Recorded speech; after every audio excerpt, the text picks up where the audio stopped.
இன்றைக்கி நம்ம வந்து உளுந்த வடை சுட போகிறோம். இட்லிக்கு மாவாட்டும் போது கொஞ்சம் மாவை எடுத்து வச்சுருக்கேன், அதில் வடை சுடுவோம்.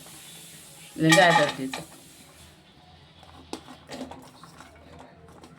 பச்சை மிளகா வெட்டி வச்சுருக்கோம், கொஞ்சம் மல்லிச்செடி,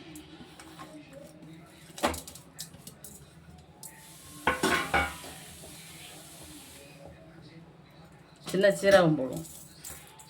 சீரகம் போட்டோம்னா நல்லா மணமாக இருக்கும். கொஞ்சம் உப்பு போடுவோம். உளுந்த வடைக்கு வந்து ரொம்ப உப்பு போட்டுறக்கூடாது. இதை வந்து நல்லாவே சேர்த்து பிணையும். மிளகு உணிக்கி போடலாம், வெங்காயம் போடாமல். இது வெங்காயம் போட்டோம்னா நம்ம கொஞ்சம் கணிசமாக இருக்கும்.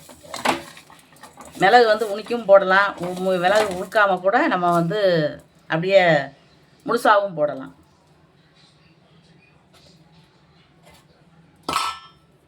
இப்போ உளுந்த மாவு வந்து ஆட்டினது இருக்குது, நம்ம இட்லிக்கு ஆட்டின மாவு.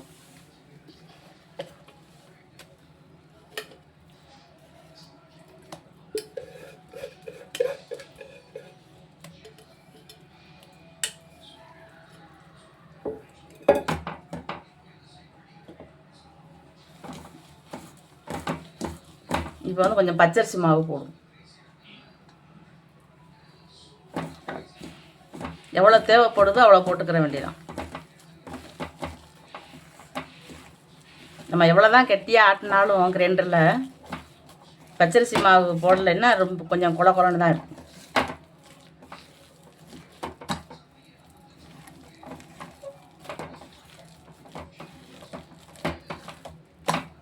நல்லா பிணைஞ்சிக்கிறோம். பாத்திரத்தில் எண்ணெய் ஊற்றி வச்சுருக்கோம். இப்போ எண்ணெய் சூடாக இருக்குது. இப்போ கொஞ்சம் மாவு எடுத்து நம்ம தட்டி போடுவோம். இப்படி ஓட்டை போட்டோம். கையில் தண்ணி தொட்டுக்கிட்டோம்னா இப்படி ஒரே கைட்டு தட்டி போட்டுடலாம். கையில் பேப்பரு கண்ணாடி கவர் வச்சும் போடலாம், இல்லைன்னா இப்படி கையில் வந்து இப்படி எடுத்து இப்படி அமுக்கியும் போடலாம். கையில் எண்ணெய் தெரிச்சிடாமல் போடணும். இப்படி மாவு எடுத்து நடுவில் இப்படி அமுக்கி விட்டுக்கிறோம்.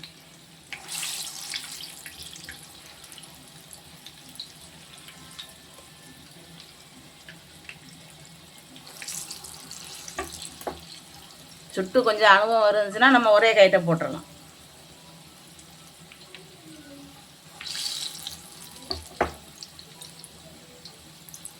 இது எண்ணெய் எவ்வளோ பிடிக்குதோ அவ்வளோவுக்கு நம்ம வந்து போட்டுக்கிற வேண்டியதான். இது வேகட்டும், எடுத்துட்டு அப்புறமா போடும். இது இந்த வடையை வந்து திருப்பி போடணும்.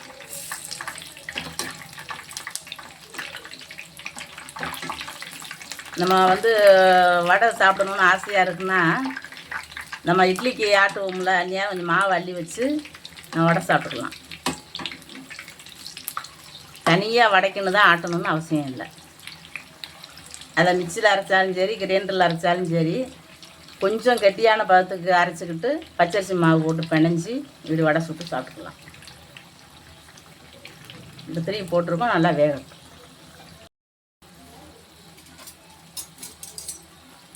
இது வடை நல்லா வெந்துருச்சு. இப்போ நம்ம எடுத்துருவோம். இதுக்கு மேலே நம்ம வச்சோம்னா கருகி போகும். இது கரெக்டான அளவு.